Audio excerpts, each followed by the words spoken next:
Boa noite a todos. A FAP, mais uma vez, nos oferece esse privilégio de conversar sobre cultura, num país onde o termo, a prática e a cultura da cultura são tão raros. Temos Eneida Quadros Queiroz, mestre em História pela Federal Fluminense, romancista e youtuber da história do século XIX, José Maria Braga, jornalista e escritor pela Universidade Federal de Minas Gerais, escritor de poesias, contos, romances, roteiros, peça de teatro, autor de Menino Pelado e A Mentira de Amor Perfeito, e Poliana Gama, pós-graduada em Gerência das Cidades. O título é fantasticamente impressionante. Pós-graduada em Gerência das Cidades, mestre em Desenvolvimento Humano com especialização em Liderança Executiva, Primeira Infância, Neurociência e Educação Sistêmica. Doutora em Ciências da Reabilitação, autora de literatura infantil, membro do Conselho Estadual de Educação de São Paulo e membro do Conselho Consultivo da FAP. Eu sou André Amado, diretor da revista Política Democrática Online. O que me fascinou lendo a história, o currículo de vocês, é que todos têm alta graduação. Nenhum deles em literatura. E, no entanto, é na literatura que se projetaram. Por quê? Que atalhos desviaram vocês da vocação acadêmica original e os levaram a aterrissar na literatura? E quais foram os primeiros obstáculos, editora, divulgação, distribuição, etc., que vocês lograram superar? Começo pela Eneida. Tudo bem, gente? Boa noite. Então, como vocês sabem, eu sou historiadora e eu trabalho no Instituto Brasileiro de Museus, né, que é o IBRAM. Ele é um órgão que veio do IFAM, né? Então, eu conheço inúmeras histórias de personagens que habitam museus brasileiros, né, que habitaram museus brasileiros, que são as temáticas dos meus livros, e eu escolho, sobretudo, histórias femininas, histórias de mulheres. E por que a literatura, que eu poderia ter me debruçado, né, de forma acadêmica sobre esses personagens? Eu acho que é porque é o que cala mais fundo nas pessoas. Eu gosto de pegar as pessoas pela emoção, né? Inclusive, Poliana, que está aí, ela pelo pequeno resumo que você fez dela, eu acho que ela também deve saber do pessoal da neurociência, que fala que os alunos aprendem melhor, né? As pessoas aprendem melhor quando algo está conectado à emoção. Né? Aquilo cala mais fundo e ele grava mais fácil e não esquece jamais. Né? Então, existe hoje, inclusive, quando eu falo hoje, já faz uns 10, 20 anos, um ramo na história mesmo, né? Ou seja, na história acadêmica de verdade, que se chama História Pública. O que seria a história pública? Eles, inclusive, eles tentam definir isso um pouco ainda. Por exemplo, quando você coloca arquivos de forma pública na internet para que muitos pesquisem em qualquer lugar do mundo, né? Isso é uma forma de história pública, por exemplo. Mas, por exemplo, um filme, quando é um filme, uma biografia histórica de alguém, também poderia ser considerado história pública. Quando alguém tem um blog de divulgação científica mesmo, né? Como é o Café História, que é um blog que existe, também é história pública. E eu acho que, como eu escrevo romances históricos sobre a história do Brasil, sobre personagens brasileiros, aqui está, né, A Mulher e a Casa, que fala sobre a Eufrásia Teixeira Leite, por exemplo, e Joaquim Nabuco, eu considero os meus romances históricos algo que está dentro da história pública também. Mas eu não sou muito preocupada nesse quesito acadêmico, né? Ai, será que eu estou fazendo história pública estritamente, né? Da forma mais correta possível? Não, eu me deixo levar muito pela ficção também, justamente por causa disso, né? Porque eu gosto de pegar o leitor pela emoção, e isso gera curiosidade. Eu vejo que isso é o primeiro degrau. Quando eu pego pessoas que não se interessavam por história do Brasil, que não gostavam de história do Brasil, eu sempre comento que isso é um absurdo, não te contaram direito, porque é uma história fantástica. Se você não gosta, é porque você... Sabe quando você fala, lê de novo que você leu errado? Então, vem comigo, me dá a mão, vem conhecer essa história pela forma que eu narro, pela forma que eu conto. E aí, isso é um primeiro degrau, isso gera curiosidade, e as pessoas, a partir daí, elas podem procurar em outros livros, né? Em história acadêmica de verdadeiramente dita, né? Ou em canais do YouTube, ou em qualquer outro lugar que seja, elas vão se aprofundando num assunto que eu gerei empatia, que eu gerei conexão, né? Então, eu acho que a minha pegada é essa. Eu quero pegar as pessoas pela emoção e mostrar o quão fantástica é a história do Brasil e os personagens brasileiros. Que maravilha. Zé Braga. Boa noite a todos. Eu sou jornalista, publicitário, escritor, e a primeira profissão, antes mesmo de saber que isso era uma profissão que eu tive, foi escritor. Eu ganhei um concurso quando eu tinha 11 anos de idade, estudava no Senai. Se eu perder um dedo, eu posso ser presidente da República como Lula, sou torneiro mecânico também, e ganhei um concurso nacional de todos os Senais com 11 anos de idade, de brincadeira. Naquela época estava O Homem Chegando à Lua, o professor pediu uma redação, fiz na madrugada de domingo para segunda-feira, e acabou que ele colocou no concurso. Eu descobri que eu seria escritor, eu queria ser escritor. Aos 14 anos, minha mãe, muito pobre, fez costura para fora e me deu uma Hamilton. Os mais antigos conhecem aquela Hamilton menorzinha de plástico e tal. E eu fiquei aí escrevendo a vida toda. Mas decidi que não seria um escritor. Decidi não. Fui levado pela circunstância a trabalhar como teatro, como jornalista. Eu formei em teatro pela Universidade Federal e também em jornalismo. Essas tarefas e a necessidade de sobreviver, porque eu tive um filho quando eu tinha 23 anos, e aí muda tudo nessa história de já tinha uma responsabilidade, terminei o curso de jornalismo aos trancos e barrancos, comecei a fazer teatro, jornalismo, mas continuei escrevendo. Ganhei alguns concursos de contos aqui e ali, escrevi textos para o teatro, e agora, depois de bastante tempo, mais de 30 anos de jornalismo, 40 e tantos escrevendo, eu decidi que ia publicar. E como o André falou aí, passei por tudo que não precisou repetir, né? Um cara já sessentão, que não publicou praticamente nada, só umas coletâneas que ninguém ficou sabendo aqui e ali, e resolvi publicar. Crise das livrarias, editoras, do jeito que a gente sabe, muito focadas no que está na mídia, do que não sei o quê. Eu decidi criar uma editora, não quero ser dono de editora, mas criei uma editora profissionalmente, que é a Bom Sucesso, cidade onde eu nasci, e por ela, de maneira muito profissional, já que eu tenho agência de publicidade, sou meio da área de publicações. Não cabia fazer uma coisa, autopublicação, meio amador. Então, fiz 2 livros, resolvi publicá-los, tanto é que estava tudo na gaveta, só tive que refazer. O último que eu escrevi, agora em 2018, foi o primeiro que eu publiquei, que é O Menino Pelado. Está aqui O Menino Pelado. Né? Aqui o nome... Na verdade, a minha família viveu em acampamentos, quando eu era criança, de construção de estradas na década de 60. Eram 100 famílias levadas naquele embalo pós-Juscelino ali, de construir Brasil. Então, eles abriam um acampamento no meio do mato, no meio do trecho da estrada que iam fazer, e aquele mundo sempre me marcou muito. Né? A precariedade, palha de coqueiro, que é o hábitat do Barbeiro de Chagas, na cobertura das casas, ruas de terra, sem banheiro, sem escola. Eu vi tomar conhecimento, pasmem os meus amigos, com escova de dente, quando eu tinha 11 anos.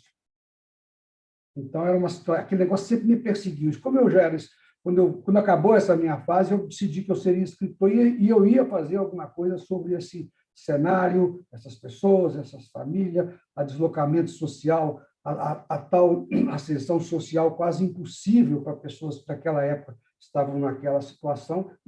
Fiquei 30 anos escrevendo um pedacinho, não gostava, escrevendo um pedacinho, não gostava. Fiz outros livros, inclusive o segundo livro, que é A Mentira do Amor Perfeito, eu escrevi muito antes, escrevi em 2002. Fiz várias versões dele, também não publiquei. Aí, o último que eu fiz, um dia eu achei a voz narrativa. Vocês que são todos escritores aí sabem que o segredo é achar quem vai contar a história. Né? Porque aí você põe qualquer assunto na boca daquele sujeito, se tiver coerência, aquele narrador, ele vai tocar a vida. Esse livro, Menino Pelado, é o primeiro de uma tetralogia, estou escrevendo o segundo, que chama Menina de Papel. Né? É esse universo aí. E eu só escrevi agora, porque, como eu disse, eu passei sendo absorvido completamente. Tem vários casos na nossa profissão desse tipo.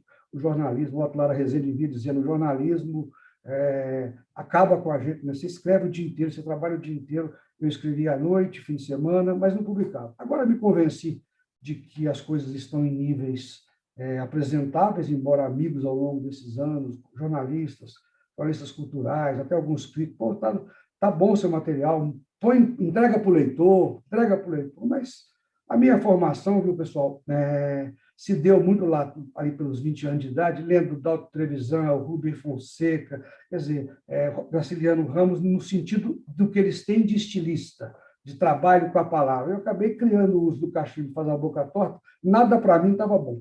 Então, eu não publicava, nada.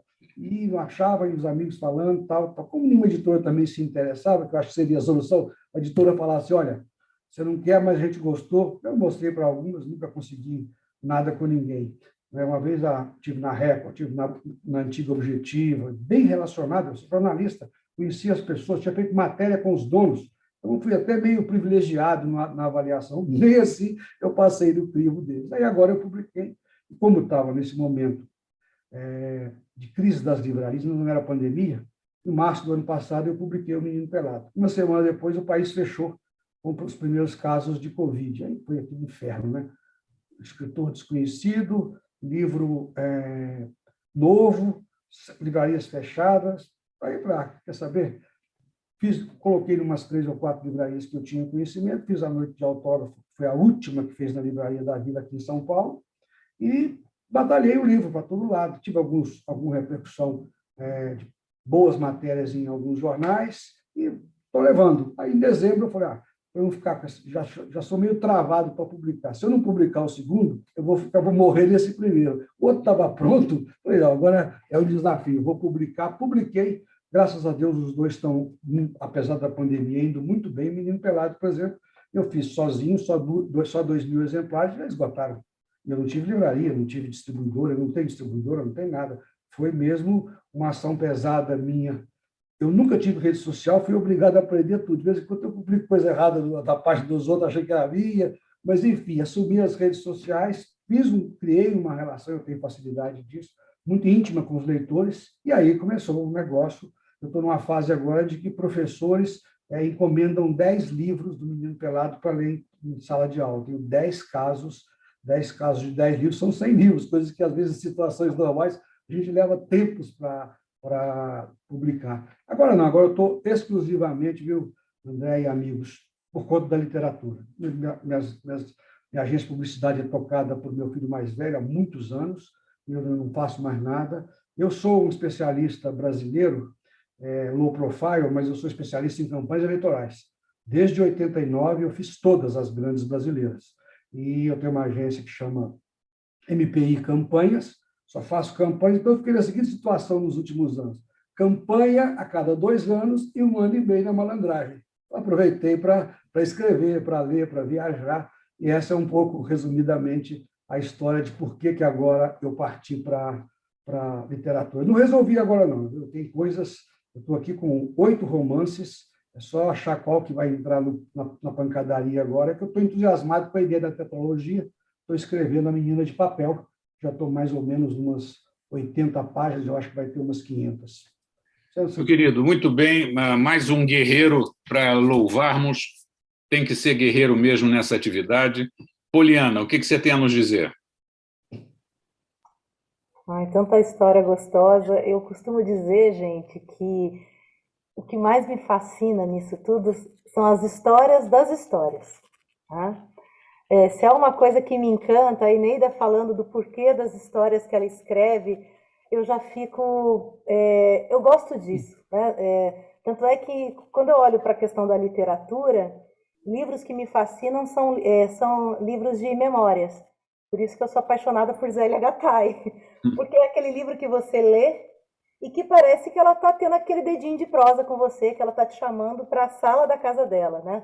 Tanto é que quando eu acompanhei a reforma da casa dela, né, dela e de Jorge Amado, em Salvador, e quando eu tive a oportunidade de visitar, logo que foi inaugurado aquele Museu Casa, eu me emocionei muito. Gurgel, que é do nosso partido, estava presente nesse dia, ele falou, Poliana, eu não consegui entrar, né? E logo de cara se tem um azulejinho que diz assim: se for de paz, pode entrar. Eu só consegui entrar na casa depois que eu acalmei o meu coração, porque de fato estar ali e ler Zélia Gattai e Jorge Amado, mas em especial o Zélia Gattai, você vai caminhando pela casa e você vai identificando aqueles relatos, né, tão bem detalhados.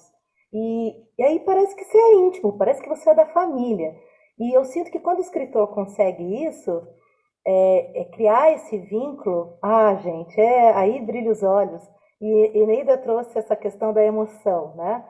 Eu também, Eneida, no meu processo criativo, acredito que José Braga, com essa história dele, o Menino Pelado, eu já fiquei, poxa, eu quero saber, né? Mas para mim é isso, né? A chave é a emoção. E no meu caso, como eu tenho buscado me dedicar, até busquei as crianças, né? Ali na estante para mostrar. Então, os meus livros, no caso, são de literatura infantil. Esse foi o primeiro, pela editora Cortez. Aqui, o segundo, que é uma série para leitores iniciantes, que eu trabalho muito onomatopeias, com foco, Eneida, justamente com essa base ainda inspirada aí pela ciência, pela psicologia, de promover vínculos familiares. Porque já é provado cientificamente, quando a criança ela tem esse momento de leitura em casa, principalmente em casa, com a mãe, ou com o pai, ou com alguém, ela associa o objeto livro a algo de bom, não a um dever, como muitos, infelizmente, né, associaram no país. Leitura a dever de escola, a fazer prova na escola.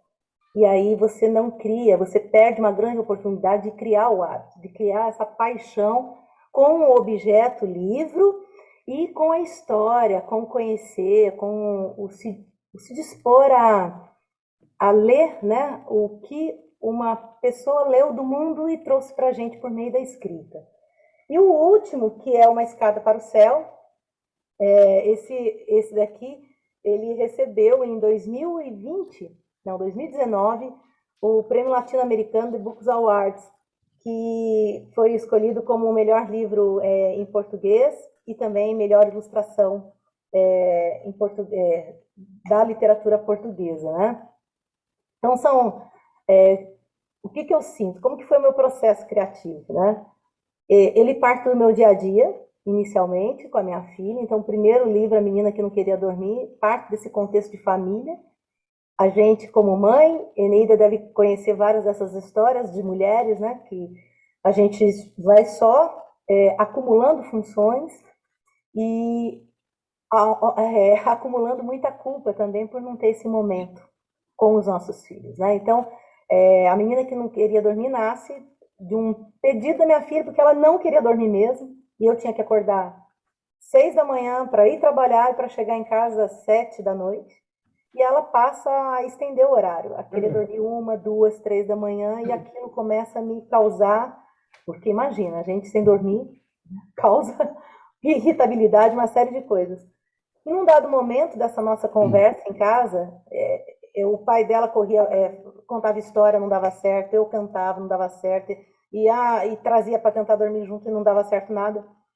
E aí, num momento de desespero da minha parte, eu falo: filha, conta para mim, filha, por que você não quer dormir? E na época ela estava com o quê? Uns 3, 4 anos. Daquele jeitinho de criança, ela olha para mim e fala assim: porque dormir é chato. O dia demora para passar e de noite, quando você chega, é curto. Ela falou assim: é muito pequena e não dá nem para a gente brincar. E ali, quando ela me trouxe aquilo, não teve como não se emocionar. E aí, na hora, assim, foi um abraço muito gostoso e deu compreender que eu precisava olhar mais para esse tempo, só que eu não consegui dormir. Eu precisei escrever, né? Então, eu só consegui dormir, eu fui dormir, era quase 6 da manhã, depois que eu coloquei a história toda, né, toda a estrutura dela no papel. E depois, é claro que veio o processo de lapidação, tudo. Mas, assim, o que foi interessante disso? O interessante foi que quando eu comecei a pesquisar, há, inclusive, estudos, e o que eu pesquisei foi da própria USP, onde identifica essa mudança no comportamento das crianças em busca de ter uma maior convivência com os pais. Porque a necessidade do vínculo com a família, ela é tão latente no ser humano, é uma necessidade básica. Não é à toa que, em termos de primeira infância, a gente tem trabalhado muito isso, esse compromisso do vínculo das famílias, né? O quanto que isso é importante para a questão de desenvolvimento cerebral e das funções executivas e tantas outras condições emocionais do ser humano. Olha o que a gente vive hoje, ainda mais agora acentuado com a pandemia, né? Essa questão da saúde mental, tantas coisas podem ser, né, prevenidas à medida que a gente conhece melhor as nossas emoções, que a gente trabalha isso. Então, cuidar desse ambiente familiar, para mim, e a história, poder ter colaborado, né, com tantas famílias, e colabora ainda, porque vai chegando a tantos lugares. Hoje eu acabei de ter uma notícia que, agora à tarde, que o Escada para o Céu, ele está num circuito de livros de um roteiro de livros, de um desses blogs, ou Instagram, agora eu não sei, mas eu tenho que conferir lá, mas que selecionou, fez uma curadoria e colocou o nosso livro dentre os livros para serem vendidos para crianças brasileiras que moram nos Estados Unidos. Né? Então a gente começa a ver o livro da gente indo, né? Então, assim, para mim, partiu dessa forma. Depois, Barulhinhos também, muito com essa coisa das brincadeiras e buscando. Eu lembro que o José estava falando desse tempo, né, que a gente escreve um livro e fica lá, daqui a pouco ele vem, né? Para vocês terem uma ideia, quando eu escrevi Barulhinhos, só falta agora publicar o Barulhinhos da Noite, mas tem agora uma série de outros barulhos que ficam aqui que eu quero também colocar, né, para o mundo. Mas quando eu escrevi, eu ficava assim, muito assim, mas será? Porque é uma história tão simples, eu trabalho com onomatopeias e, puxa, será? Eu lembro que, contando disso para um amigo, o Augusto, ele colocou para mim, ele falou assim, você está pensando em literatura de adulto. E aí, realmente, o livro não é para esse público. Você tem que pegar o seu livro e apresentar para o público para quem você escreveu. E eu vou dizer uma coisa para vocês, que coisa linda. E hoje as editoras fazem muito isso, né? O José Braga deve né, com certeza tem toda essa experiência. Então eles fazem uma espécie de um grupo focal para analisar a obra e o impacto, o que ela emociona, né? O que ela traz para aquelas pessoas que estão lendo. E nós fizemos isso, nós fizemos um boneco do livro, e inclusive uma editora se interessou em publicar. Ele era guardadinho na minha caixa de histórias, e ela veio me entrevistar sobre essa minha paixão por Jorge Amado e Zélia Gattai. Ela falou, você escreve também? Eu só tinha na época A Menina que Não Queria Dormir. E quando eu mostro a minha caixa de histórias, a menina que me entrevistou, que foi a Havana Campos, autora, ilustradora, premiadíssima também, ela olhou e falou assim, e cadê esse livro? Eu falei, esse eu não publiquei, porque né, aquela coisa, né? Eu quero publicar. Eu estou com 2 filhos pequenos e isso aqui é o que as crianças precisam. A gente precisa levar isso para outras crianças. E aí eu falei, então vamos fazer um boneco. Fizemos. E aí não teve como a gente não se emocionar quando as crianças pegavam o livro e, claro, com um adulto mediando, a felicidade da criança de ver o pai fazendo, por exemplo, o som da buzina do carro, aliás, do movimento do carro, o som do chiado da panela de pressão, coisas do dia a dia. Mas que aquilo para a criança gerava um encantamento.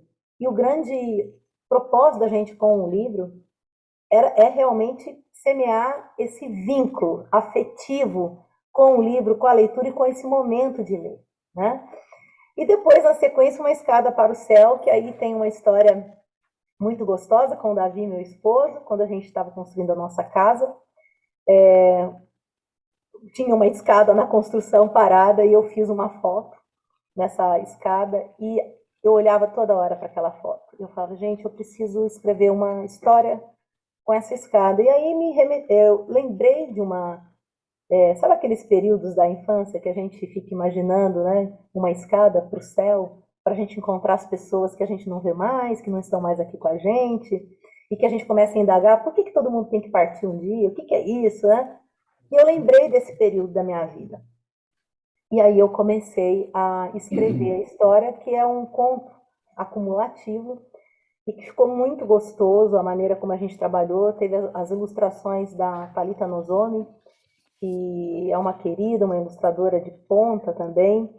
E, enfim, é um pouco desse meu processo, né, criativo. Tem outros livros na caixa, e eu espero, nesse período que eu entendo ser, para mim, um pouco sabático de campanhas eleitorais, estou me dedicando ao doutorado, inclusive, André, eu estou ainda fazendo, viu? Estou cumprindo lá, agora a etapa final de cumprir os créditos, né, do doutorado, e é um momento que eu tenho buscado de me nutrir.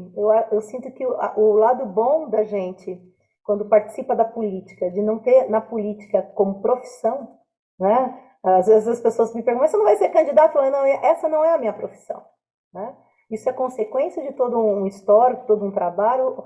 Nesse momento é meu momento de nutrição. Então isso tem sido muito bom e espero que a gente melhore o mercado editorial no Brasil.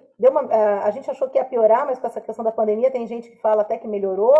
No entanto, para a literatura infantil, uma coisa que é preciso pontuar, nós precisamos realmente, né, de programas, de governo que incentivem cada vez mais e que dê essa retaguarda, porque para a maioria ainda da população, acessar um livro, comprar um livro diante de tantas necessidades, ainda isso fica para segundo plano, né?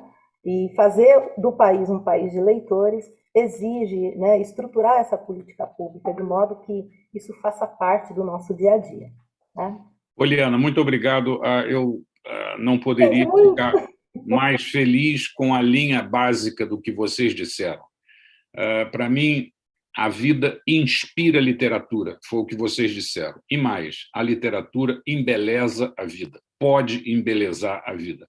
Foi o que vocês fizeram, a cada um à sua maneira, o que é fantástico. E eu tenho que confessar que, embora parente de Jorge Amado, e fui no final da vida dele muito amigo, Zélia, ele lia meus livros e comentava com muita delicadeza, etc., eu não conhecia a casa deles. Eu não fui à Bahia à época da casa deles e sabia por fotografias, então morri de inveja do seu relato e eu tenho certeza que eu teria também viajado pelos cômodos da casa, recuperando histórias que eles descreveram com tanta delicadeza.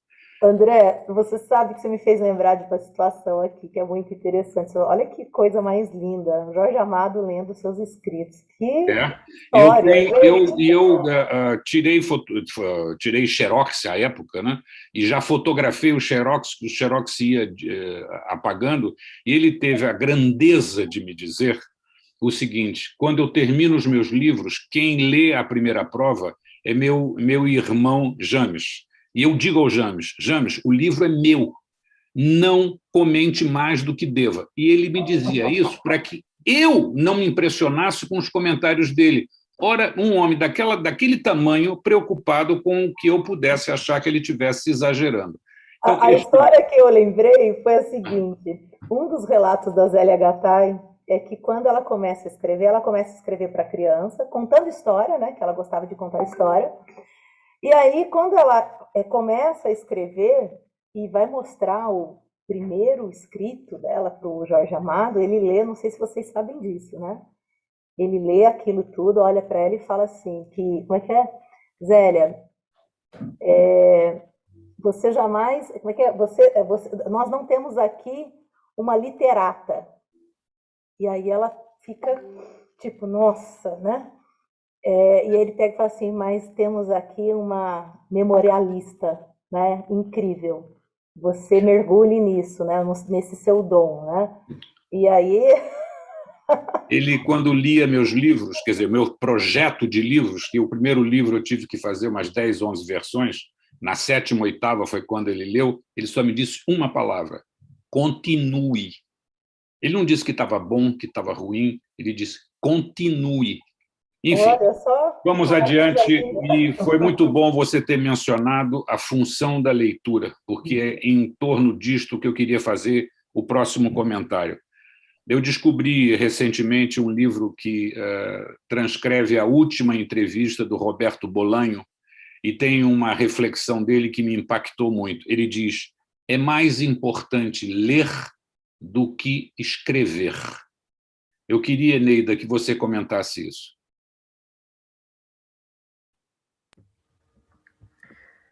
Olha, eu devo até fazer aqui uma autocrítica. Eu escrevo romances, mas, no entanto, eu pouco leio ficção. Eu acho que é porque, como eu escrevo romances históricos, eu estou sempre lendo livros de pesquisa, né? Mas estou sempre lendo, né? Pesquisas em história do Brasil, né? Livros de história de maneira geral. Acho, inclusive, que se eu lesse mais romances, como José Braga mesmo estava falando, né, eu teria contato com outros tipos de estilos, por exemplo, né? Agora, mas é inclusive uma coisa que ele falou, ele lendo Graciliano, por exemplo, aí você se sente muito diminuído, né? Que é o que ele falou, nunca estava bom, né? Às vezes você se sente muito diminuído. Mas é óbvio que é importante a leitura muito mais do que a escrita. Então, assim, eu leio muito jornal, eu leio muito livro de pesquisa, mas estou em débito com os romances, estou em débito com a ficção, que é o que eu gosto de fazer. Eu gosto de transformar pesquisa em ficção, e, no entanto, pouco leio ficção. É uma coisa que eu ainda tenho que transformar na minha vida. Eu, às vezes, fico botando culpa porque eu trabalho, porque eu tenho filho pequeno, mas não é verdade. Na verdade, é um gosto. A gente tem um gosto pelos livros de pesquisa, né? E fica só ali sempre. Mas eu tenho que me diversificar. Agora, só voltando, não só falando sobre leitura, mas voltando naquela parte inicial, eu esqueci de falar, né, sobre o meu processo de publicação dos livros. Eu me publiquei de forma autônoma, justamente por causa dessa dificuldade de achar editora. Mas o livro fez sucesso, embora a tiragem seja uma tiragem por demanda, eu só tinha 100 livros comigo para vender no dia de autógrafos, né? Mas esses 100 livros eles foram passando de mão em mão, e depois as pessoas iam no site da editora, essa editora por demanda, e compravam, caso elas quisessem, elas compravam, aí a editora imprimia um só para vender para aquela pessoa, né? E como eu sou youtuber hoje em dia, estou com 100 mil seguidores, as pessoas gostam muito do meu jeito de contar a história, e gostam muito de quando eu falo sobre o livro. Então, hoje, eu estou até em contato com uma editora chamada Crystal Books, porque eu também procuro editoras, sabe? Eu estou nesse processo de criança pequena, criando filho pequeno ainda, trabalhando. Eu fico até pensando numa próxima remoção aí do marido, em ter mais tempo para eu poder fazer esse tipo de coisa, né? Porque aí eu não estarei mais trabalhando. Mas agora uma editora se interessou em publicar de maneira sem ônus para mim, né? Porque quando você se autopublica, você tem o ônus, né? Você paga pela publicação. Mas é isso, é evidente que a leitura é importante, mas eu só queria frisar isso, né? Temos tantos assuntos e tantos formatos para ler. Tem gente que lê só jornal, tem gente que só lê livro de pesquisa, tem gente que mergulha na literatura de maneira geral mesmo, né? Nos livros de ficção. Então, os livros são variados, né? As possibilidades são muito variadas. É com você, Zé.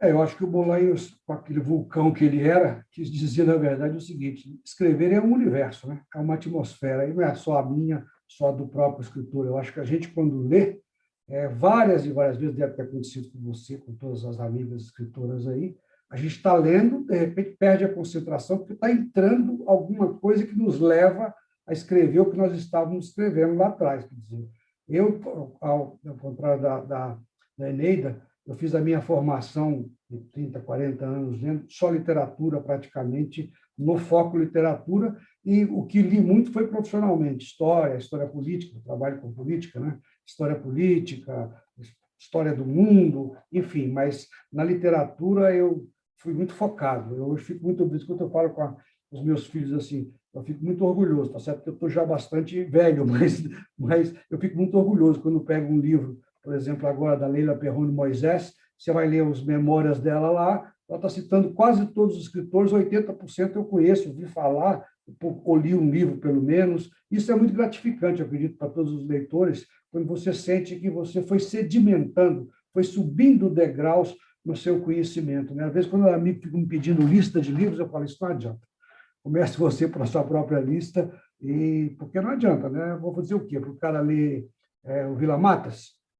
O personagem do cara é a literatura, parece que as histórias dele todas são os próprios escritores, o que parou de escrever, o que não parou de escrever. Então, essa observação, essa análise do Bolanhos, que era um sujeito, quem conhece mais a fundo, sabe que era voltado muito para a teoria literária também, para a discussão da literatura em si, projetos, os livros dele são cheios de experiências que a gente precisa ter um pouco mais de calma para não abandonar, não é? Eu acho que o que ele quis dizer, ou pelo menos concordo plenamente, que ler é escrever, dá para fazer uma frase, ler é escrever, né? Porque você está ali se formando, aprendendo, né? Em qualquer idade, aprendendo, vendo como soluções, né? Imagina que você, André, eu e as nossas queridas aí, já escrevemos um ou outro livro, ou mais de um.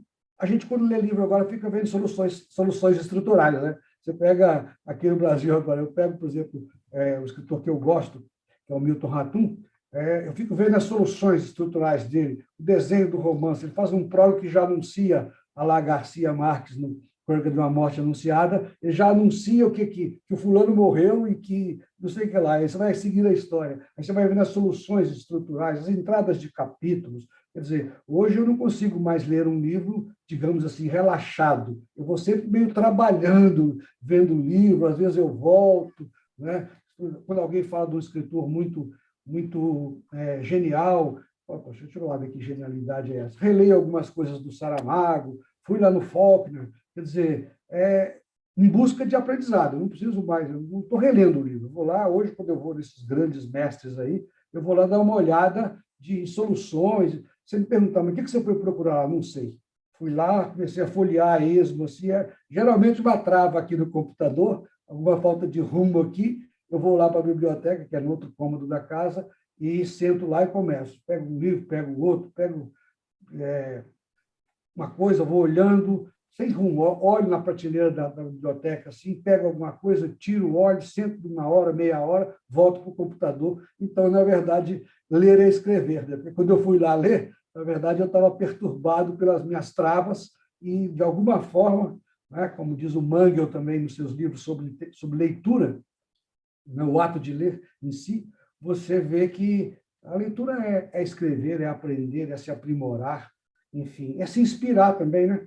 Porque quantos de nós, lendo uma coisa, opa, aqui tem esse negócio aqui dá um conto, esse troço aqui dá uma vou pegar um livro da Eneida, um livro da Poliana, com certeza absoluta eu vou olhar ali, assim, ó, eu estou com um livro infantil na cabeça há muito tempo, que é o estranhamento de uma menina uma caçula cujo irmão mais velho é autista.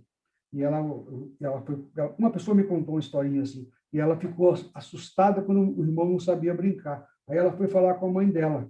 Mãe, fulano não sabe brincar. Eu dei esse título, já tem um título, só falta um livro. Meu irmão não sabe brincar. Mas eu quero ver se eu consigo, como escritor, mostrar esse estranhamento de uma criança de 7 anos diante de se eu conseguir, é uma coisa muito interessante. Você trabalha com um tema de inclusão, você trabalha com um tema de preconceito, você trabalha com uma coisa familiar, enfim, o universo está aí. A literatura, a arte está aí, né? Falta a gente sentar e conseguir dar solução para ela. Quantos de nós tivemos ideias que a gente supunha geniais e depois elas, uma vez executadas, elas não ficaram? Pelo menos eu sempre tive esse problema. Achava que não estava bom, não estava bom. Só como a Eneida mencionou, viu, Eneida, não é bem a coisa de me sentir diminuído, não. A verdade é que você começa a criar réguas do salto em altura muito alta. Aí você começa a falar assim, puxa vida, mas aqui eu estou repetindo. Hoje eu trabalho com repetição de palavras. Eu estou lendo para 30ª vez o primeiro capítulo do livro que eu estou escrevendo, eu acho 2 vezes a mesma palavra lá, história, história. Eu falo, não, vou pôr uma narrativa aqui, vou caçar o cenouro por isso aqui, tamanha. Mas isso eu aprendi vendo as entrevistas de Philip Roth, de outros tantos grandes escritores, dizendo como que esse trabalho, depois de contar a história, começa o trabalho de limpar a história, né? A princípio você tem que deixar fluir, e depois você É. volta, A coisa que eu acho mais agradável, porque senão trava, né? deixa eu pegar bem isso, né? eu gostaria de mandar meus livros para vocês, tá? Se vocês me autorizarem, a Thalita me passa o endereço aí, eu mando os livros para vocês. A coisa que mais tem me agradado nos 2 livros, embora sejam completamente diferentes, um é meio memorialístico, a Poliana vai... O que todo mundo fala é o seguinte: a gente está dentro da história, parece que a gente está naquele acampamento, a gente não consegue largar. Eu recebi de professores, críticos e tais, frases que todos vocês são escritores sabem que deve ser a coisa mais honrosa que a gente pode receber. Li em 2 sentadas, li de uma vez, não consegui parar. Eu peguei para dar uma olhada, que eu estou com muitos livros para ler, li 100 páginas sem parar. Isso é muito gratificante, não são pessoas que eu conheço, então, porque os amigos a gente dá um desconto que são estimuladores, então, às vezes, eles são parciais no amor, mas desconhecidos não. Então, a coisa que mais tem me agradado é que eu estou conseguindo uma fluência. Digamos, eu brinco isso das campanhas eleitorais que eu faço. Obrigado, Zé Maria. Deixa passar para a Poliana agora um pouco. Passa lá. Olha, vocês vão falando, eu falo, gente, é isso também comigo. Essa coisa da história, né? Ela vem, pelo menos é assim comigo, vem, então eu tenho que colocar aquilo de alguma forma. E depois a gente vai lapidando. Isso que o José colocou, que ele tem o título, eu tenho uma história, e Davi acabou de me lembrar, a história da estrelinha solitária. A gente estava em Campo Grande, e sabe era inverno também, e aquela noite fria, daqui a pouco uma estrela assim, mas um entardecer lindo e aquela estrela. E ali eu fiquei naquela janela e começou a vir a história e eu comecei a colocar ela no papel. Então eu tenho a história, essa história, eu tenho o começo dela, eu tenho o fim dela. Tá faltando eu conectar essas 2 partes. Tem história que eu também só tenho o título. Mas que eu tenho ali, olha, que nem as coleções de Zinha. Essa história é de uma amiga que eu tenho de Portugal, que ela tem um filho em cada continente, porque ela morava em Angola, quando teve a guerra em Angola, ela veio para o Brasil. Então, ela foi tendo um filho em cada continente e começou colecionando chaves desses lugares. E aí depois ela começou a colecionar um monte de coisa. E quando eu fui conhecê-la, né, em Portugal, então a casa é um museu também de coleções. E ali eu vejo e falei assim, eu já sei. Essa história, na verdade, assim, eu tenho o título, Coleções de Zinha, e eu tenho o que eu quero trazer da história, né? Que é a mensagem principal. E de todas essas coleções, eu já vou dar é spoiler? Como é que fala mesmo, gente? Eu falei certo. Já vou dar, mas que seja, que para o mundo receba. Que de todas essas coleções dela, a melhor de todas era a coleção de amigos que ela foi fazendo, por onde ela foi passando, e enfim, né? Então, assim, eu sinto que ela causa essa comoção e vai trazer essa mensagem também para o mundo. Mas está aqui. Dos processos de publicação, olha que coisa, né? A menina que não queria dormir foi assim, eu estava totalmente assim, programada para fazer a questão, eu publicando mesmo. Já tinha visto o ilustrador, feito o orçamento, com gráfica, tudo. No entanto, eu fui participar da Feira do Livro em Tocantins, porque Monteiro Lobato estava sendo homenageado, e Monteiro Lobato é da minha cidade, Taubaté, então eu fui representar a cidade. E depois, visitando, né, as editoras, entrei na editora Cortez e começamos a conversar. Eles estavam com uma publicação muito interessante na parte de educação infantil. Falei de um projeto meu de roda de leitura, que eu li em praça pública com as crianças, essa coisa toda. Eu falei, e ele falou assim, então peraí que eu vou pegar uns livros para você colocar no seu projeto. E ele me deu vários livros. O que é uma frase, né? Olha a história da história, né? Quando eu recebo o livro, os livros, eu falei, eu não vejo a hora de pegar o meu livro assim. Ele falou, porque você escreve? Eu falei, escrevo. Ele, manda sua história pra gente, então. E eu mandei a história. Um mês depois, ele me ligou, ele falou, Poliana, eu não sei, você abriu o seu e-mail? Porque já passou pelo conselho editorial, o pessoal enviou e-mail para você, a gente não teve um retorno, e o livro tinha sido aprovado. E daqui a pouco o livro já estava na Bienal do Rio de Janeiro, não tinha nem capa, nem a ilustração, mas ele já constava no catálogo, né? Então foi assim, depois Barulhinhos, a gente fez um misto de investimento da minha parte, junto com a editora, então foi bem interessante. E no caso, Uma Escada para o Céu, eu encaminhei a história para a editora e foi assim a devolutiva mais rápida que eu tive. Porque eu tive a sorte da dona da editora receber a história e ela me ligou, não levou 1 hora. Ela falou, essa história é minha, não mande para mais ninguém, eu vou publicar. Então foi uma coisa assim que me causou até surpresa. Não, mas eu preciso lapidar ela. Não interessa, é minha e você pode fazer a lapidação que você quiser, mas a gente vai publicar aqui. Você já nos encheu de inveja, Poliana. Por quê? Deixa eu passar, se nós estamos com pouco tempo, eu queria passar por uma parte um pouco mais técnica do escrever, que pode, de repente, instruir ou animar os nossos ouvintes, ou não sei o que é, os nossos companheiros que nos estão acompanhando. O Assis Brasil, que é um grande crítico brasileiro, diz que é necessário organizar o enredo previamente, para que a história tenha coesão. Já a Rosa Monteiro, que é uma grande escritora espanhola, diz que ela organiza tudo na cabeça. E quando começa a escrever, faz muitas mudanças, porque para ela são organismos vivos.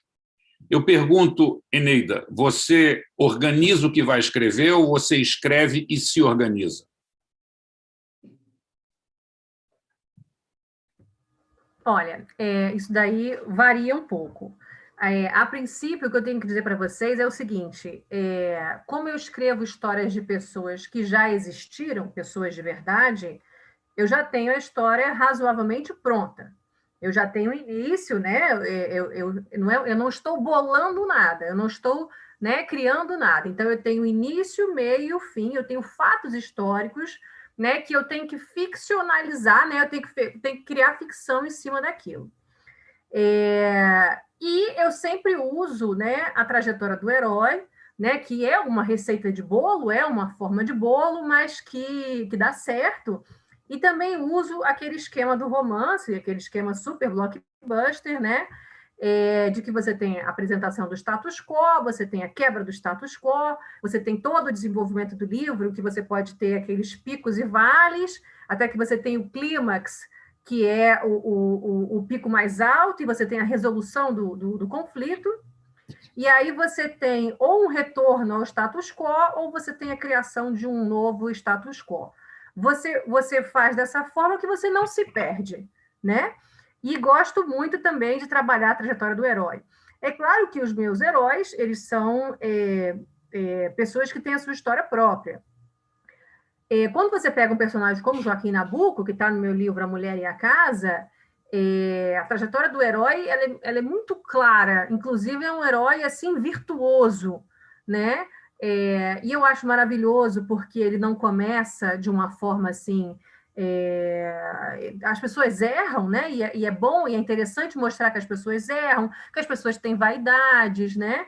Mas que quando ele encontra uma causa para a vida dele, que é a causa da abolição, a trajetória do herói se completa de forma muito, muito virtuosa.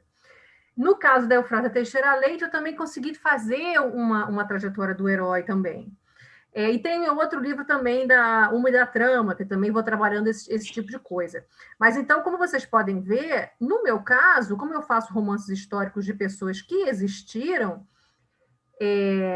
eu conheço as pedras do caminho, onde eu tenho que ir saltando, sabe? Ao longo do lago. Então, e eu tenho que ir me organizando. E mesmo assim, é um trabalho, gente. Às vezes eu tenho que parar, às vezes eu pego o Word, que eu vou separando em capítulos, eu gosto de fazer capítulos, inclusive capítulos com títulos igual o Machado fazia.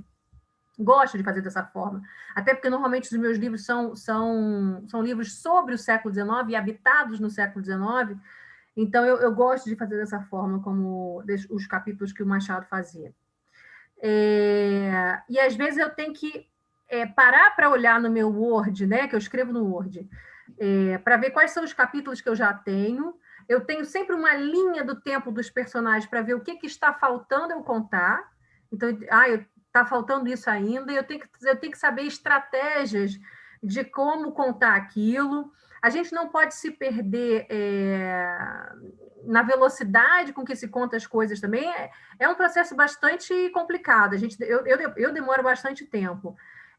Mas, porém, devo dizer para vocês que essa história de que tem a apresentação do status quo, a quebra, o desenvolvimento, apesar disso, você não precisa necessariamente começar pelo início da história, pelo início da vida de alguém, não precisa. Você pode começar por algum outro ponto. Então, saber exatamente como começar uma história e qual aspecto da história eu devo puxar primeiro, contar primeiro, né? Para mim é sempre uma grande dúvida. Eu sempre fico, meu Deus, eu começo por aqui, eu começo por ali. Né? E aí eu vou trabalhando, faço de uma forma, aí eu sempre vou pelaquela história que eu falei para vocês, que é o lado da emoção. Eu fico, o que me pega mais pela emoção? É essa parte aqui da história ou essa outra parte da história que eu começo por ali, entendeu? Mas são dúvidas. E uma coisa que eu falo para vocês também, que eu não tenho uma editora por trás. Né? Eu publico por minha conta própria e tenho dado sorte, porque as pessoas gostam. Eu falei para vocês que as pessoas gostam do livro. Mas se eu tivesse um editor comigo, entendeu? Que é uma pessoa que conhece de livro, que conhece do mercado, o editor diria, Eneida, por aqui não, por ali. Se você conhecer esse editor, me apresenta que eu vou precisar dele também. Eu queria, entendeu? Um leitor crítico, um editor, né?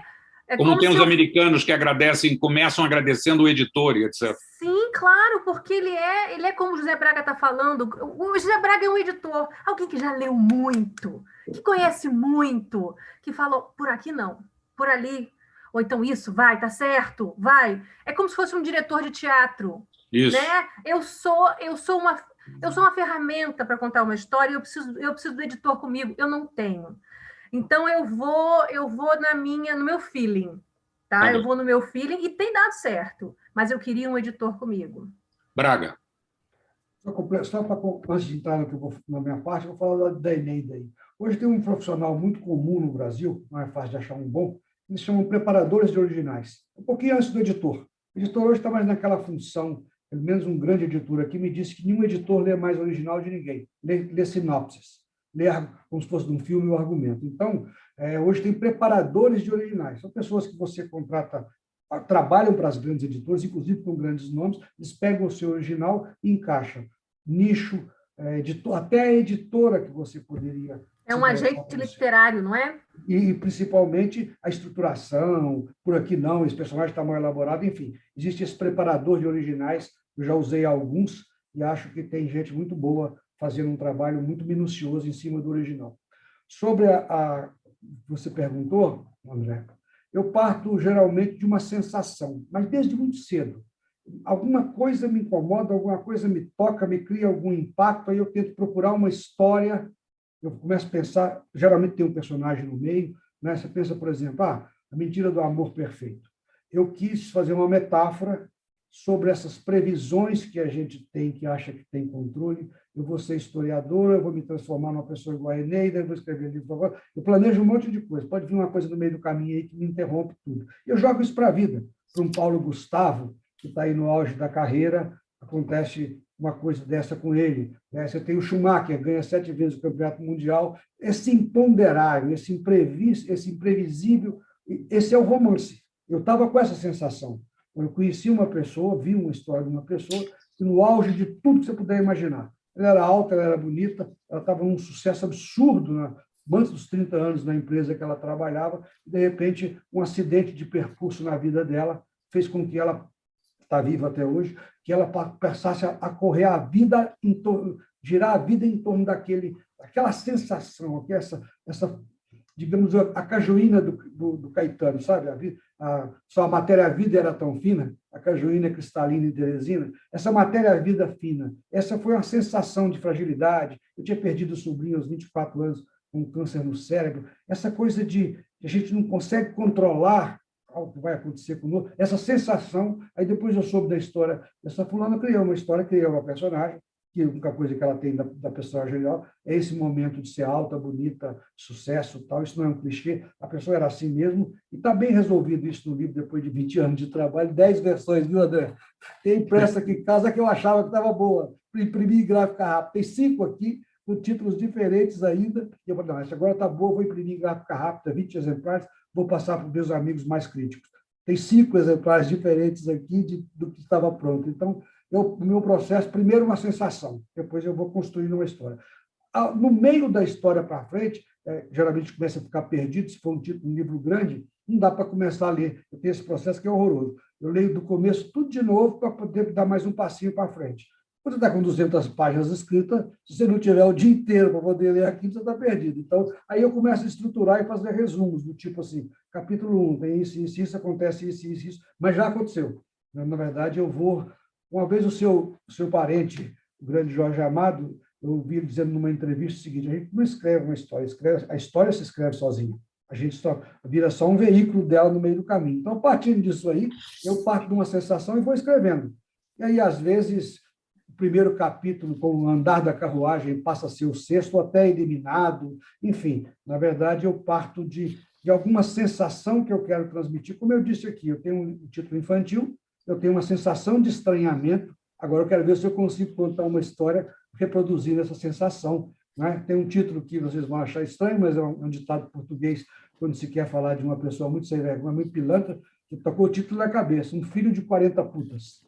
Que é aquele vagabundo, aquele malandro, aquele cunhado, aquela figura. Eu tenho esse título comigo. Tem uma história por trás também da imigração portuguesa para o Brasil. Enfim, o meu processo é um pouquinho diferente. Eu tenho uma sensação, quero dizer algumas coisas, estou rabiscando ideias sobre Stalker.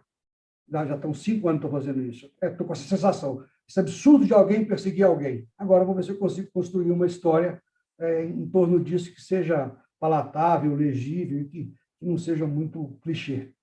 É isso. Zé Maria, deixa eu acrescentar, não uma frase de Jorge Amado, mas a do Coni, a respeito do que você disse, do que as histórias são autônomas. É como se fosse um elefantinho na estante. De início, ele é dependente de você. Você tira, bota, arruma, mas depois de um certo tempo, ele vai adquirindo a poeira, o cheiro da sua casa, da sua estante, e, de repente, você vê nele algumas coisas independentes. Ficou assim porque quis. Bem isso, bem isso. Poliana. Bom, eu sinto que, de certa forma, eu meio que adiantei a pergunta, né? A resposta. Porque quando eu contei que o meu processo de criação, ele, da maneira que vem a história, eu já coloco ali no papel e depois eu vou organizar. Então, é dessa forma que tem sido, né? As minhas histórias aqui. E uma coisa que ficou aqui, que eu senti de falar também, é que essa questão com editor e editora, a gente precisa ter bastante cuidado, né? Porque, às vezes, quem vai ler o nosso livro... Para vocês terem uma ideia, Barulhinhos, eu apresentei para uma editora. E essa editora, ela olhou e disse assim na época, falou assim: Poliana, legal tudo, mas não é o nosso foco esse livro, porque é muito, para criança muito pequena, não é o nosso foco. Resultado, essa mesma editora hoje, ela começou agora a investir nos leitores, né, iniciantes, por conta de todo esse trabalho da primeira infância que a gente tem, né, desenvolvido no país e buscado trabalhar nesse sentido. E uma das questões é a leitura. Tem várias histórias, né, da própria autora do Harry Potter, que ela encaminha os originais para uma editora e a editora fala: imagina, eu não vou ler, não vou publicar uma história dessa. E até onde eu lembro da história, a editora que decidiu publicar a história foi por conta do filho do editor, que começou a ler o começo do livro, se encantou e falou, nossa, que livro legal! E aí ele começou a olhar para aquilo, opa! E aí a gente tem esse sucesso. Então, eu sinto que é de tudo um pouco. É sorte também, né? Eu não gosto de usar essa palavra, né, sorte, porque senão acaba que parecendo muito aquela coisa do deixa a vida me levar, e eu sinto que não é bem por aí também. Eu sinto que é um casamento é um tecer junto, sabe? É complexo, né? É um tecer junto.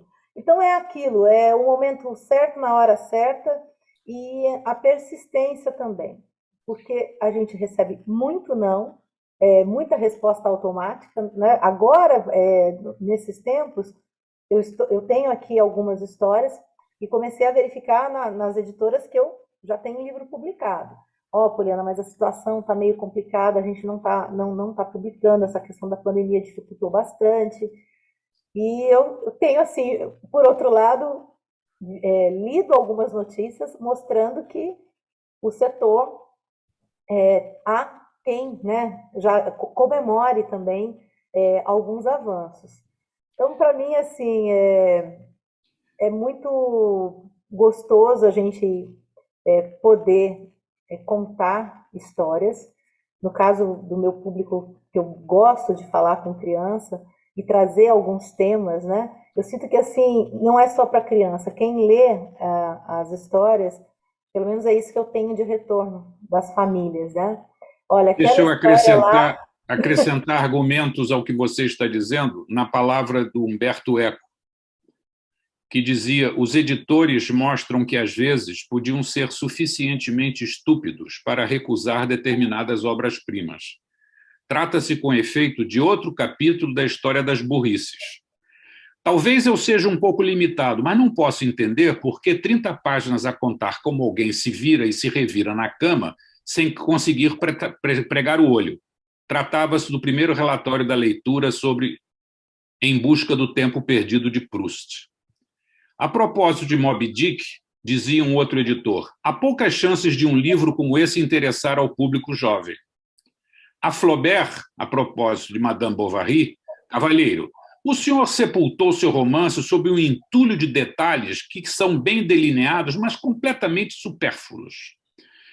A George Orwell, sobre a Revolução dos Bichos, impossível vender uma história de animais nos Estados Unidos. Para o Diário de Ana Frank, essa garota parece nem desconfiar que seu livro não passa de um objeto de curiosidade. Mas não são só editores, produtores de Hollywood também. Eis o ponto de vista de um talento sobre a primeira performance de Fred Astaire. Ele não sabe representar, não sabe cantar, é careca e possui alguns rudimentos no domínio da dança. E a respeito de Clark Gable, o que podemos fazer com alguém com orelhas como essas? Então, o que muitas vezes os editores dizem sobre o que nós escrevemos, quem sabe se a história não virá corrigir. E, André, olha só, do Barulhinhos, até para fechar, quando essa editora colocou, não, a gente não publica, né? Resultado, a outra, no entanto, quis publicar. Nós vendemos a primeira edição, 1000 livros, a edição foi de 1000 livros, em menos de um mês. Então precisou partir para a segunda edição. Olha só. Né? E assim foi também com Barulhinhos da Tarde, que eu vi que o Gilson escreveu, que a filha dele leu e adorou. Né? Pois é. Aqui a Soraya também, isso que é gostoso, quando o livro da gente começa a inspirar, né? Ela vai fazer uma paródia para a menina que não queria escrever. Então, assim, é tão gostoso a gente olhar e sentir isso, né? Uma volta, né? Nossa, isso, olha, eu vou dizer uma coisa. Uma das alegrias é quando a gente pega o nosso livro. E outra alegria tão gostosa é quando a gente vê o nosso livro sendo lido, né? Na prateleira de uma livraria é gostoso também. Mas não, na sala de espera, o meu sonho é encontrar alguém na sala de espera do avião lendo o meu livro, ou na sala de espera de um dentista lendo o meu livro, alguém que eu não conheço. E eu vou ficar olhando, se ele rir, eu vou perguntar, por que riu? Se ele não riu, por que não riu? Isto é que eu acho que é fantástico. Deixa eu fazer uma outra pergunta sobre técnica também, que me fascina. Diz o editor do New Yorker, a revisão é tudo. Lógico, ele está defendendo a profissão dele. A Susan Sontag diz, completa uma página, passo a próxima e no dia seguinte a posterior. Assim como se vive a vida. E o Hemingway confessa que corrigiu 39 vezes o último capítulo do Adeus às Armas. Eu pergunto, Eneida, você revê muito? Muito, muito. Mas é aquilo que eu te falei. A princípio, deixa fluir. Né? E aquilo que o José Braga estava falando, você vai repetir muitas palavras, você vai escrever, inclusive, de um jeito, por vezes, simplório, mas você deixa a história fluir. E depois você vai voltando. O que acontece é o seguinte, eu normalmente faço um capítulo, eu não vou fazendo vários, não, eu faço um capítulo e depois eu fico relendo aquilo muito. Ou então, às vezes, o capítulo não está completo, mas ele já tem umas 4 ou 5 páginas, e eu fico relendo aquilo muito. E eu não sei se é algum problema meu, assim, de uma pessoa que se acha demais, mas, ou então é aquela história assim, do tipo, nossa, se eu escrevi isso é porque eu queria muito contar essa história desse jeito. Então, quando eu releio, eu gosto muito. Isso acontece com vocês? Quando eu estou relendo o capítulo, eu costumo gostar muito da história. Eu fico, gente, está gostoso de ler. E é sempre isso que eu quero trazer, né? Está gostoso de ler. E é uma das coisas que vocês também falaram aqui, eu recebo muito, né? As pessoas vêm me falar que livro gostoso, eu li muito rápido, né? Não consigo parar de ler, eu já recebi muitos e-mails e pessoas falando. E isso, para mim, é muito agradável. E como eu não recebo nada por isso, né? Eu me autopublico, esse é meu pagamento, né?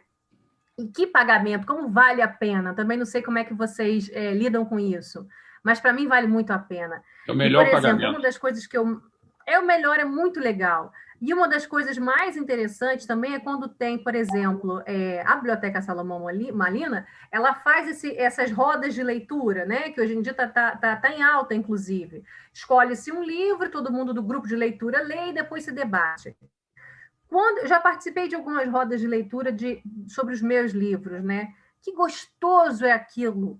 Um grupo de pessoas que leram o seu livro, que querem te perguntar coisas e falar coisas sobre o seu livro, e você ali podendo falar mais e dizer, esse capítulo ia mudar assim ou não ia mudar assado, ou então você fala mais sobre o personagem que você não quis trazer no livro, porque senão ia ficar demais também. É o meu pagamento, eu gosto muito. Braga. Eu revejo muito. Se eu tivesse que falar um número, eu acho que eu não passo um parágrafo para frente sem ler o anterior umas 20 vezes. Eu tenho um processo de criação que é verdade. Eu sou um profissional de televisão, então, assim, talvez pela montagem, pela coisa da narrativa em si, eu tenho uma necessidade de que o parágrafo seguinte seja aquele. Tenha ritmo. Tenha ritmo, puxa o outro, de alguma forma é como se eu ia dizer naquela hora, não disse, é como se eu tivesse com o dedo no pulso do leitor. Ficou fraco, eu dou uma sacudida em alguma coisa. Isso é um processo que me torna um escritor lento, porque eu não consigo, por exemplo, escrever, soltar. De certa forma, eu chego a uns 80% em cada parágrafo que eu avanço, porque é o processo. Eu era assim no jornalismo, sofria, o editor atrás de mim me xingando, solta essa matéria. Eu tive assim, é um vício que eu tenho, e eu releio muito, muito, muito. Não quer dizer que depois que terminei o capítulo, eu estou no segundo capítulo do novo livro. Vira e mexe, uma vez por semana, eu venho aqui, leio 50 páginas do primeiro capítulo, que já passou por cinco pancadeiros que eu tenho já montado, tem uns 5 leitores antigos, e agora meu filho, que está com 30 e poucos anos, que é o mais terrível. Acho que eu fico com medo de ser filho, de ser puxa-saco, é o mais terrível leitor que eu tenho. Então, passo por ele, é o último que eu. Primeiro eu passo dos outros 4, depois por ele. Então, mesmo depois dele, está tudo bom, está maravilhoso, não, está perfeito, você já corrigiu aqueles problemas, tal. Mesmo assim, eu estou escrevendo o segundo e vou largar o primeiro, que supostamente está super bom, quase não mexo nele mais, nem eu mesmo mexo. Então, significa que já passou por mim, mas eu tenho que voltar nele, é como se eu tivesse que pegar o clima. Então, a pretexto de pegar o clima, eu leio, releio, de vez em quando tiro uma frase, de vez em quando acho uma sobrinha, enfim, eu tenho muito esse negócio de... Eu vou mandar meu livro para vocês por desafio. Eu tenho muito esse negócio de achar que eu trabalho muito a legibilidade, o ritmo, a musicalidade dos parágrafos. Vamos ver o que vocês, leitores, estão experimentados. Não, eu estou curiosa. Você, Esse é o meu Poliana. desafio. É o meu desafio. Eu leio muito, reescrevo. Depois é mais leitura mesmo. Como Eu não já ouvi faço, uma frase de que o autor publica o livro que é para poder parar de mexer nele. E se deixar com ele, ele vai ficar sempre, para todo sempre, ele vai estar mexendo. É bem possível. Eu escutei isso do editor, falou assim, se você não publicar, você nunca vai publicar, porque Você vai ficar muito chato mexendo. consigo mesmo. Poliana, qual é a sua experiência? A minha experiência a revisão faz parte mesmo. Só que, assim como o Eneida colocou, eu também deixo fluir a história primeiro. Do jeito que ela veio e vem repetindo uma série de palavras, vícios, né, de linguagem mesmo. Eu lembro que quando eu encaminhei o original da Menina que Não Queria Dormir, o editor, o Amir Piedade, ele foi de uma delicadeza comigo, porque ele sabia que era o meu primeiro, e ele me ligou e disse assim, Poliana, eu estou aqui com o livro, a história, ela tem ritmo, ela empolga a gente, tá ótimo.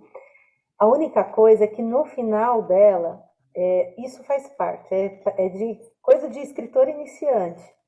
Algumas rimas, elas estão muito repetidas. Então, eu sinto que eu gostaria de fazer algumas sugestões. Então, olha a delicadeza da pessoa, né? Eu gostaria de fazer algumas sugestões para que a gente pudesse adequar o texto. E você fique à vontade. Se isso for mexendo demais na sua história, a história é sua. Tem uma razão para cada palavra estar ali, né? E aí eu aceitei as sugestões, foram pouquíssimas mesmo, mas aceitei, porque primeiro pela maneira como ele conduziu isso, né? E que a gente está aqui nesse mundo para aprender e para somar com quem tem mais experiência também. Faz parte agora das minhas revisões, né? Dos últimos livros. Sempre quando eu tenho a estrutura deles, apresentar para o público-alvo. E geralmente para quem provavelmente vai mediar essa leitura do meu público-alvo. E eu gosto de observar. Para alguns eu peço, filma um momento que você for ler a história para o seu filho, para sua filha, só para eu analisar. Eu gosto de olhar assim, os olhos, a boca, o que aquilo mexeu, em que momento da história a criança olhou para o pai ou para a mãe. Então, isso para mim faz parte do meu processo de revisão. Tá bem. Deixa eu ler algumas mensagens que vão nos ajudar e depois eu quero fazer uma pergunta final também sobre técnica. Davi Zaia, que eu acho que você conhece, não sabia dessa sua faceta de escritor, Braga. Ele me mandou uma mensagem essa semana falando que... Poliana sempre nos fascinando com suas contribuições. Saudades, diz a Soraya. Bruna Mauri, estamos acompanhando em Ubatuba. Participação também de Sônia Santos, Joyce Souza, Marco Antônio Falsino, Tamara Arruda. Todos mandaram um alô, etc. Caraguatatuba, aqui sempre na torcida. Poxa, parabéns a todos pela iniciativa. Soraya, aqui, Poliana, com você e os demais escritores. Roberto Dorin, que é um amigo meu, diz mentiras a meu respeito que eu vou passar por cima. Antônio Mota, parabéns, muito incentivador ações nessa natureza. Massaro, boa noite, acabei de ver no Insta da Eneida e vim aqui. Menino Pelado, do Braga, é dos melhores e mais divertidos livros que já li. Experiência incrível. Bom, eu queria fazer uma última pergunta, se a Thalita nos der um tempinho, que é a seguinte. Alguns escritores escreviam em pé. Hemingway, por exemplo, escrevia em pé. Virginia Woolf escrevia em pé. Uma vez perguntaram a Humberto Eco como ele escrevia, e Humberto Eco, que odiava perguntas óbvias, disse da esquerda para a direita. Excluindo a ironia do Eco, eu pergunto a vocês como vocês escrevem, a lápis ou a caneta? A máquina de escrever ou em computador? Eneida. Computador, mas sim, existe um processo de lápis antes, né? Ou uma caneta antes com um papel, né? Que são colocadas algumas ideias, às vezes algumas organizações. Eu, por exemplo, agora não estou escrevendo livro. Eu estou querendo fazer uma espécie de documentário com a história do meu pai, né? Que foi preso político, que já deu aula com o método Paulo Freire de alfabetização de adultos, né? Inclusive no interior de Pernambuco. Tem umas histórias bem interessantes. E, mais uma vez, eu falo para você que tem esse problema da organização. Por onde eu começo? Né? Onde eu pego a pessoa? Onde eu fisgo a pessoa nesse de início? É o início da vida dele ou não? Algum outro momento? Existem várias formas de contar uma história, né? Então, ainda estou decidindo. Então, como eu citei para você aqui vários assuntos, não vou falar só sobre a vida dele, mas de outros parentes também, eu escrevo no papel como se fosse um brainstorm, né? Um toró de ideias. Capítulos que podem estar ali ou temáticas que podem estar ali dentro. Então, por exemplo, ditadura militar, prisão, primeira prisão, segunda prisão, Komsomol, União Soviética, né? Então, eu muitas das vezes uso o papel.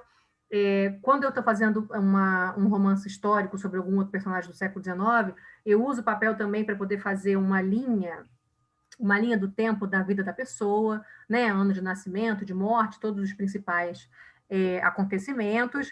Mas quando eu vou escrever mesmo, aí é no computador. E eu sei que existem programas, né, softwares para escritores profissionais, inclusive softwares porque como eu já fiz muito dessas aulas de escrita criativa, esses processos a narrativa, a trajetória do herói, então já me foi dito que existem vários softwares para você escrever, mas eu ainda uso o Word. Eu sou antiquada. Eu ainda uso o Word. Braga. Só um comentário sobre o Davi Zaia. Um amigão querido, conheço a carreira política dele, estivemos juntos numa eleição em Campinas, e eu ia descobrir uma faceta da Poliana também de susto, porque há uns anos atrás, após uma eleição que ela havia ficado em terceiro lugar, o Zaia me procurou, a gente começou a conversar sobre fazer a candidatura dela lá, que eu nem sei se aconteceu. Então, acho que é Taubaté, se eu não estou enganado. Então, também ia descobrir a sua faceta, viu? A gente tem segredos.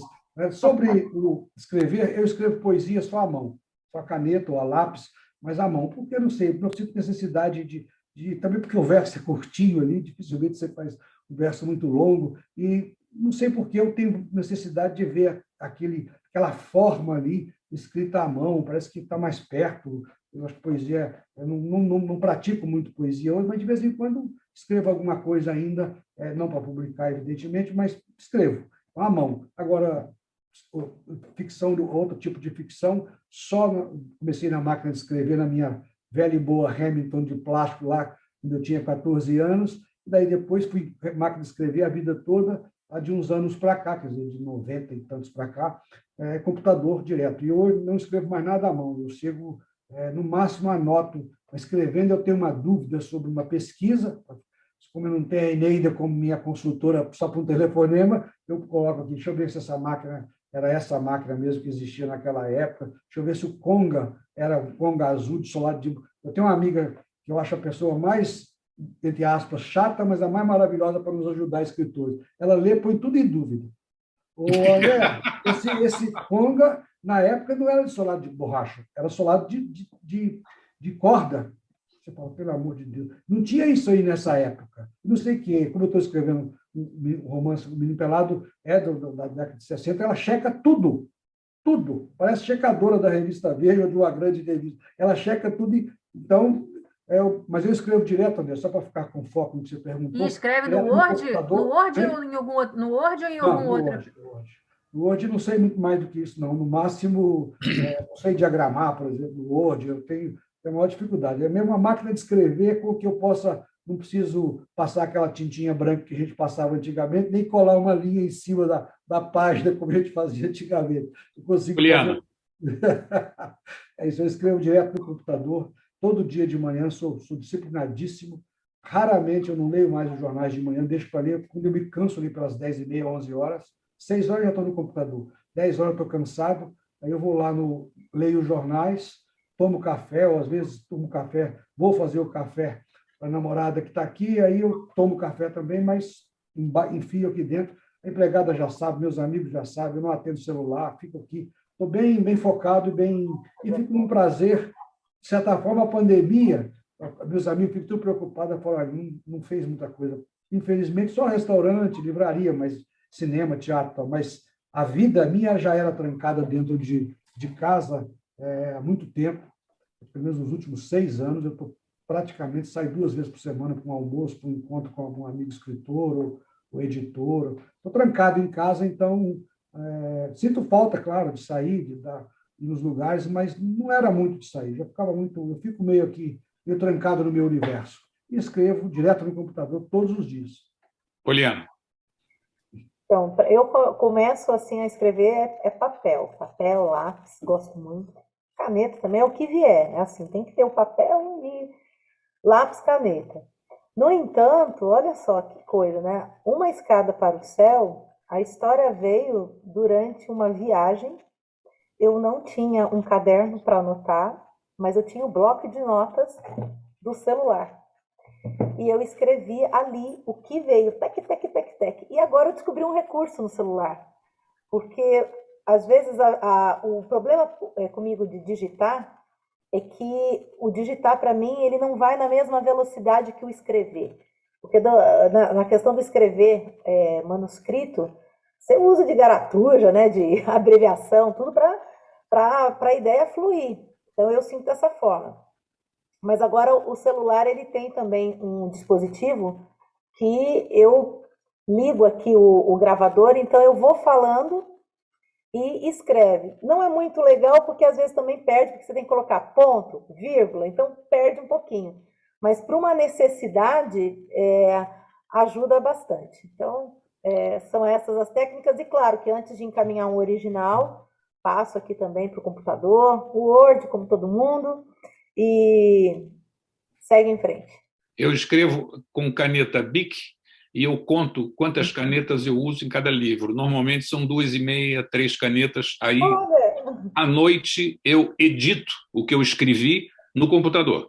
E mais tarde, quando o livro está todo, aspas, impresso na primeira vez, eu corrijo ele impresso. Mas eu tenho que escrever à mão, eu não consigo escrever direto. Tem uma coisa interessante. Eu escrevi um capítulo para a revista da FAP sobre as dimensões da docência, né? Um pouco da minha trajetória de vida e desses caminhos que eu já percorri. E é interessante, esse tipo de escrita é direto no computador. Aí o máximo que eu vou fazer é uma estruturação, sabe? Tipo assim, eu vou trabalhar isso daqui, uma espécie de um fluxograma, para eu saber, capítulo tal, até inclusive quem me auxiliou quando eu comecei a escrever, foi um processo muito moroso, estava um pouco engessado, mas foi a Terezinha Leles, que é uma querida do Instituto Ecos de Minas, e ela falou, Poliana, eu sinto que aqui a gente tem capítulos para um futuro livro.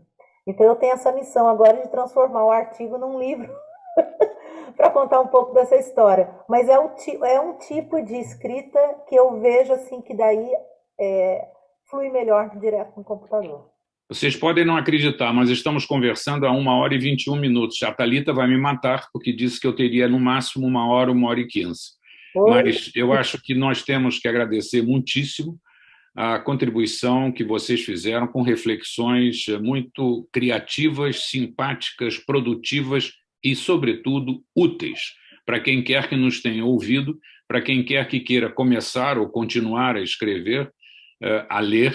Eu, por exemplo, sou um leitor e um escritor absolutamente obcecado, sobretudo depois que eu escrevi o livro sobre o Garcia Rosa, que eu tive que estudar muito literatura, que eu nunca tinha feito. Eu tinha 48 anos de diplomata, e eu lia política externa, essas coisas, me arrependendo profundamente de não ter lido tanto de literatura, e desde então eu só faço ler e estudar literatura. Lendo livros de crítica literária, parará. Mas muito obrigado a vocês. Eu tenho certeza que quem nos ouviu também estará agradecendo. E tem um ditado mineiro, eu não sou mineiro não, mas é um ditado tão fantástico que eu não resisto em repetir. O obrigado é a expectativa de novos favores. Muito obrigado a todos vocês e boa noite. Onde eu acho os livros de vocês? Eu gostaria muito de tê-los. É só me mandar o endereço que eu mando o endereço, por favor. Vamos centralizar na Thalita, que Isso, já tem Thalita. tantas funções. Isso, a gente faz as trocas. Olha, eu vi no YouTube a Sônia Santos, que por um acaso é minha tia, né? Por parte de pai, ela se interessou muito por esse livro que você quer escrever para criança, por conta do tema autismo. Então, olha só, hein? Já tem uma leitora querendo ler, José, tem que escrever. Eu tenho um relatório enorme aqui, enorme, de várias entrevistas que eu fiz para pegar as sensações, essa sensação, e quero ver se eu consigo construir a história. Mais narrativa, mais jornalística, facílimo para mim, mas eu queria ver se eu consigo essa sensação de estranhamento da criança, sabe? Com o outro autista e tal. Estou assistindo a Typical, que eu acho sensacional, e vi The Good Doctor também, que está ali. Essa Typical é uma graça, está no Netflix. Qual é o seu canal, Eneida? Meu canal se chama Poética dos Museus, até porque o José Braga falou que estava fazendo também, né, uma sequência de livros. O meu, A Mulher e a Casa, é o primeiro. O segundo é Homem da Trama. Eu também quero fazer um terceiro, sabe? Vocês também falaram da voz narrativa, né? Todos são com a mesma narradora, contando histórias de personagens de museus. Então, o que eu faço são histórias poéticas dos museus, né? Então, eu resolvi fazer um canal chamado Poética dos Museus. Aí eu falo muito sobre história do Brasil, sobre história do século XIX, história da moda. Eu vou conhecer. É bem legal, eu aconselho. Eu só queria falar uma coisinha que o José Braga falou. Quando a gente escreve sobre o passado, né, a gente pode errar a cada vírgula. É terrível. A cada mini palavra que você coloca no texto, você pode estar errado. É terrível, terrível. Não só na fala do personagem, o jeito que ele fala, isso não se dizia naquela época, mas qualquer informação material, né? Do tipo uma roupa, um endereço, uma casa, você pode errar o tempo inteiro. Então, vocês falaram de revisar o texto? Sim, eu revisava, mas não só o texto, eu tinha que revisar conteúdo. Então, eu sei que na literatura o mais importante é a forma, né? O enredo não importa tanto. Mas, como eu faço romance histórico, o conteúdo é importantíssimo, que eu não posso estar errada. Eu vou pedir a vocês que me perdoem, porque eu não vou poder mandar os livros para vocês, que eu estou em Nova York. É um pouquinho longe, mas a Thalita pode antecipar e eu prometo substituir na biblioteca os livros que ela dispuser a vocês.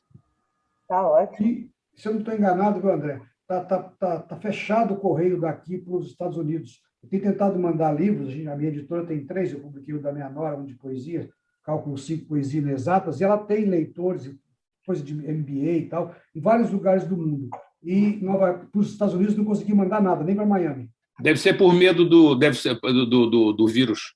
Está fechado. Nem SEDEX, estava só SEDEX, custava uma bala, R$160 cada livro de tráfego. E agora nem isso, está fechado mesmo. Então... Thalita, minha querida, muito obrigado. Agradeço ao nosso apoiador aí, o nosso sempre mão direita, esquerda, etc. E, mais uma vez, obrigado a vocês e espero que haja novas sessões como essa tão criativa.